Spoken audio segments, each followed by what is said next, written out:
Don't have events today because of all the cancellations and the snow that is coming, but JHlive2 is standing by at Coldwater and Coliseum with the latest check on what's happening here in Fort Wayne. Hey Rob, yeah, one thing I wanted to talk to you about this morning was the consistency of this snow. It's pretty packable this morning, and that worries me a little bit, and here's why. I'm going to see if Simon can zoom in to some of these power lines here.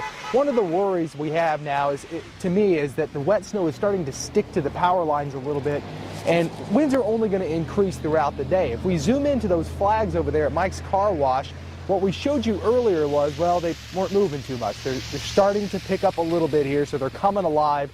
And again, as this storm system strengthens this afternoon and we start getting into the thick of things, the winds will increase. So the last thing we need is a wet, sticky, heavy snow sitting on the power lines and stuff. So that worries me a little bit, but nothing to panic over at this time.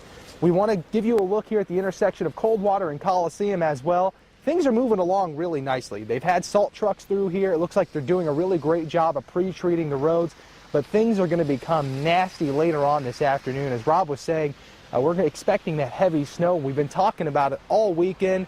Snowfall rates at the peak of this storm could reach 1 to perhaps 2 inches per hour, which is incredibly heavy snow and almost impossible to keep up with. So give yourself a little extra time if you have plans today. Also, travel is really not recommended tonight through tomorrow, as we are expecting those winds to increase. The blowing and drifting becomes a problem on top of the heavy snow. Also, we've been talking about the Arctic air. Don't go outside, and what we've been talking about with wind chill values as low as 45 below Monday through Tuesday. That is dangerously cold. Now, we're going to have a live look later on in the show. We're going to drive around some of the streets to see how the other roads are doing here in Fort Wayne.